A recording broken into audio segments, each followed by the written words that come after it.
잘못한 부분은 잘못한 것으로 청산하는 게 그게 지금 위원장님의 역할입니다. 제가 정말 듣다가 바이든 날리면 때 단 한 번이라도 국힘의원들이 그 심의가 잘못됐다고 얘기한 적 있습니까? 듣다가 정말 실소를 금할 수 없습니다. 이주희 의원 하십시오. 예, 고강훈 후보자님. 네, 예, 후보자로 지명되신 걸 축하드립니다. 네, 감사합니다. 예, 제가 인사청문 준비를 하면서 보니까 후보자님께서 과거에 SNS에 쓰신 글들을 좀 살펴봤습니다. 네, 보니까 이런 게 있더라고요. PPT 좀 띄워주십시오.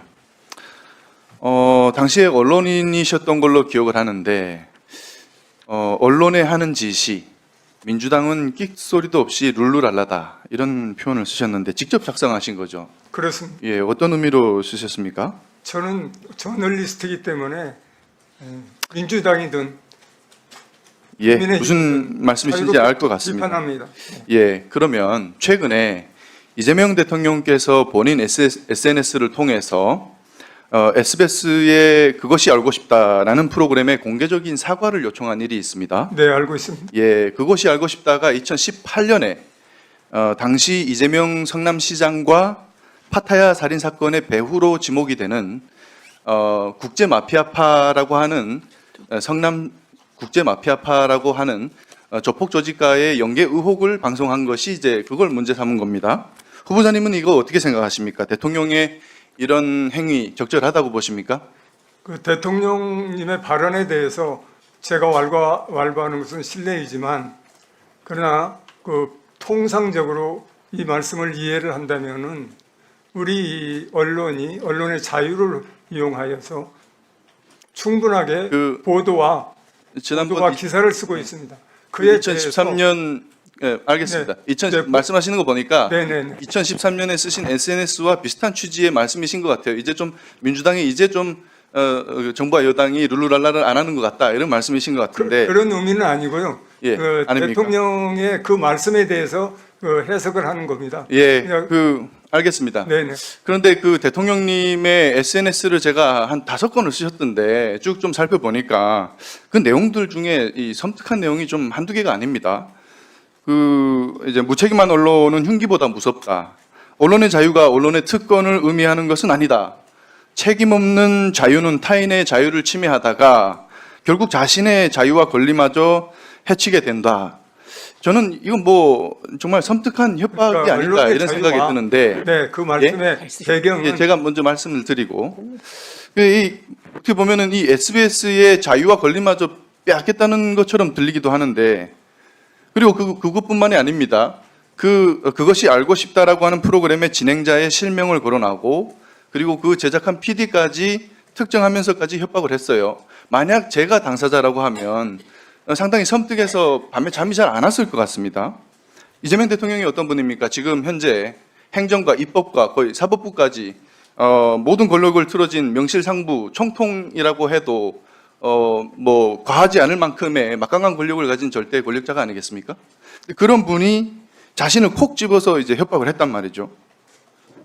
이재명 대통령이 이렇게 협박을 했는데 그렇지 않겠습니까? 반대로 생각을 이재명 바꿔놓고 생각하면 하신 말씀은 예. 언론의 자유에 따라서 자유롭게 보도했으면 그 보도에 대해서 특히 공중파, 지상파이기 때문에 그 보도에 대해서 사회적 책임도 져야 되지 않겠냐라고 하는 저널리즘 차원의 원론적인 그런 지적이라고 생각합니다. 원론적인 내용이지만 지금의 이재명 대통령과 정부와 여당이 갖고 있는 권력과 이런 것들로 봤을 때 언론으로서는 상당한 부담이 느껴지지 않습니까? 권력의 크기와 잘잘못과 저널리즘의 가치는 분명하게 나눠서 그런데 해야 된다고 생각합니다. 그런데 후보자님 SNS 노조가 SNS가 아니라 SBS 노조가 즉각 반발 성명을 냈습니다. 예. 언론 길들이기를 중단하라 이런 얘기를 하셨는데 네네. 그 SBS의 반박 내용을 살펴보니까 2018년의 방송 내용은 지금 이재명 대통령의 SNS를 통한 그 SBS에 대한 그 겁박의 어떤 발단이 된 최근 그 장영화 변호사의 그 사건, 선거법 사건, 그것과 다르다고 합니다. 방송 시기도 다르고 그 장영학 변호사가 제기한 것은 조폭과 주고받은 돈다발 내용인데 이것과 내용도 무관하다고 합니다. 그런 사안이라고 하는데 그걸 가지고 이렇게 SBS가 방송한 내용을 이렇게 대한민국의 최고 권력자가 나서서 이렇게 하는 것이 맞는가? 근데 거기다가 또 지금 대한민국에서 권력 서열 1, 2위를 다투는 더불어민주당의 당대표 정청래 대표가 또 참전을 했어요. 아주 직설적인 표현들을 썼는데 SBS 당신들도 언론인가? SBS 당신들의 몰염치 그곳이 알고 싶다 생각할수록 열받는다라고 이렇게 얘기를 했습니다. 언론인 출신으로서 이런 것이 적당하다고 생각하십니까? 이 권력자들이 이렇게 직설적인 표현으로 이 협박 비슷한 걸 하는 것이. 네, 그 SBS 제작진에서는 회사에서는 그 판단이 나오자 바로 사과를 했습니다. 제가 말씀드린 겁니다. 사과를 했고. 근데 지금 제가 또 다른 거 하나 요즘- 말씀드려 볼게요. 듣고 한번 얘기를 한번 해보세요. 마지막에 말씀하실 기회를 드릴게요. 형평성 문제도 있습니다. 과거에 MBC가 후쿠시마 그리고 강우병 이런 사안들에 대해서 MBC PD수첩이라든가 이런 것들을 통해 갖고 대대적으로 왜곡 보도를 했는데 그때 당시에 더불어민주당은 이걸 뭡니까? 이런 왜곡 보도를 가지고 오히려 전 국민을 상대로 공포 마케팅을 했습니다. 근데 똑같은 기준이라고 하게 되면은 MBC도 비판을 받고 겁박 받아야 되는 거 아니냐 이런 생각이거든요.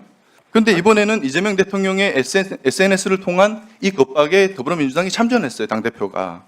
그럼 이 다음 스텝은 뭐겠는가라고 생각을 해봤을 때 제가 지금까지 더불어민주당이 해온 그 어떤 과정들을 보면은 이제는 약간 방미심의 이런 걸 통해 가지고 SBS의 법적 제재를 가하려고 하거나 혹은 방송 3법 때처럼 법을 바꿔서 지배구조를 바꾸려 들려고 하지 않을까 뭐 이런 생각까지 이런 우려까지 드는데 어떻게 생각하십니까? 과거에 또 이 SBS 그것이 알고 싶다 방송 내용에 대해서 2020년에 방심위가 이걸 방송 전반에 대해서 제재를 가할 수준이 아니다. 공익적 가치가 높이 평가된다. 이렇게 얘기를 했어요. 근데 당시 그 강상현 방심위원장은 문재인 대통령이 임명한 사람입니다. 그럼 방심위가 이 사안에 대해서 사과를 해야 되는 거 아닙니까? 후보자가 임명이 되시면. 자, 바로 여기에 네, 여기에 의원님이 질문에 아주 핵심적인 우리가 귀담아 드려야 될 부분이 있습니다. 과거 방심위는 권고 결의를 했습니다. 그건 뭐냐면은 합의제 정신에 충실하고 논의를 절차에 따라서 잘 했기 때문에 공직자에 대한 기사라고 하더라도 그것이 과도하게 오류가 있다고 하더라도 검증 차원에서 이건 우리 심의에서 적절하게 이렇게 짚고 넘어갈 수 있다 이렇게 본 겁니다. 그러니까 저도 앞으로 심의위원회를 이끌어 가려면은 바로 그러한 방식으로 합의제 정신에 충실하고 9명의 위원들이 모두 참여해서 시간을 갖고 수기를 하고 대화 토론을 해서 결론을 만들어 가면은 지금 이 이전에 불행했던 우리 전기에서 불행했던 그런 일들은 그래서 결국에 국민의 신뢰를 잃는 그런 일들은 막거나 아주 축소된다고 생각합니다. 네, 네 그렇게 이끌어 가겠습니다. 정권의 입맛에 맞는 도구가 되는 것이 아니라 제대로 공표를 통해서 올바른 방송 심의를 해주시기를 부탁드리겠습니다. 네, 알겠습니다. 네, 네 의원님 말씀, 네 의원님 말씀 세게 듣고 제가 아주 창의적으로 아주 국민 눈높이에 맞는 그런 심의 결과를 도출을 해내는데 노력하겠습니다. 아이고 대단히 죄송하게도 제가 실수를 하고 말았습니다.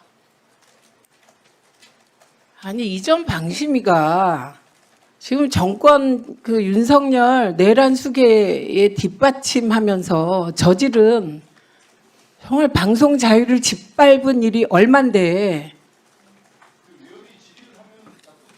아니 그런데 그런 부분에 대하여 잘못한 부분은 잘못한 것으로 청산하는 게 그게 지금 위원장님의 역할입니다. 제가 정말 듣다가 바이든 날리면 때 단 한 번이라도 국힘 의원들이 그 심의가 잘못됐다고 얘기한 적 있습니까? 듣다가 정말 실소를 금할 수 없습니다. 이주희 의원님 질의하십시오. 이 소리가 국민들께는 안 나간다는 게 정말 다행입니다. 시작하겠습니다. 예, 고광현 후보자님. 잠시만요. 시간 좀 멈춰주세요. 네, 이거 다시 시작. 지금 저 질의하는데 왜 그러십니까? 아니, 제가 말씀드렸잖아요. 제 발언 시간 사용해서 5초 동안 말을 했는데 왜 이에 대해서 발언을 하십니까? 자, 질의 시작하겠습니다. 네, 질의 시작. 네.